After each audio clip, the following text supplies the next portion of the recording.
Chào anh em nhá. Hôm nay đi chợ Pha Long.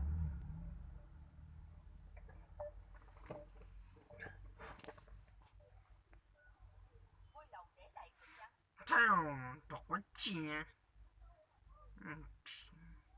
Nó hơi tím.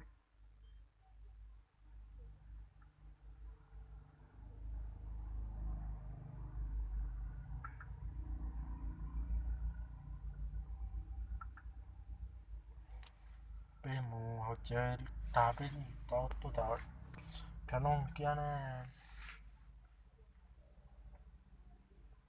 Có. Các con sư con phải tìm cái đấy.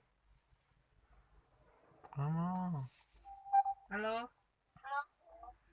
Đang làm gì đây? Không làm gì á? Thế cho làm quen nhá. Thế em tên gì nhỉ? Em tên An. Anh sinh năng bọn em. Tên nick phê á? À, Phương phải không? Thế em ở đâu? Lai Châu. Sao thế nào? Xa hay nhỉ?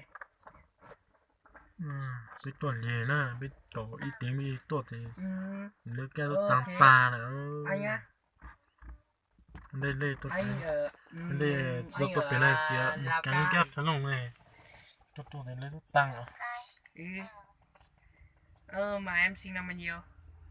Anh sinh năm bao nhiêu? 2k3. 2k3 nhìn ảnh mà xinh thế nhỉ?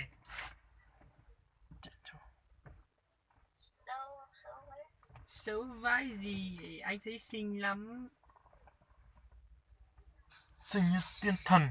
Cảm ơn nha. Có gì đâu mà cảm ơn mà nè. Anh ấy chưa anh quên. Em có số điện thoại không? Em á? Anh lấy làm gì? Thì anh lấy rồi anh gọi cho em rồi làm quen, kiểu như là điện thoại của anh mạng có lúc anh cũng chả dùng mạng nên là anh muốn xin số. Em quen với anh thôi mà. Hả?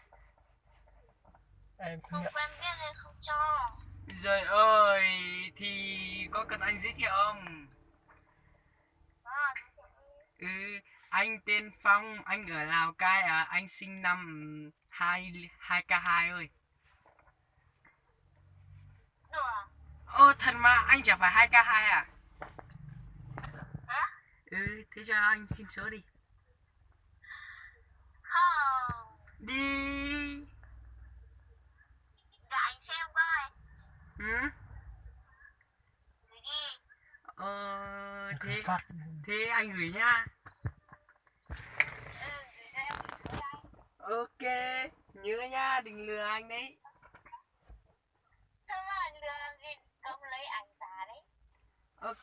Rồi ơi, anh làm gì mà lấy ảnh giả. Ok, anh gửi anh nhá, bye.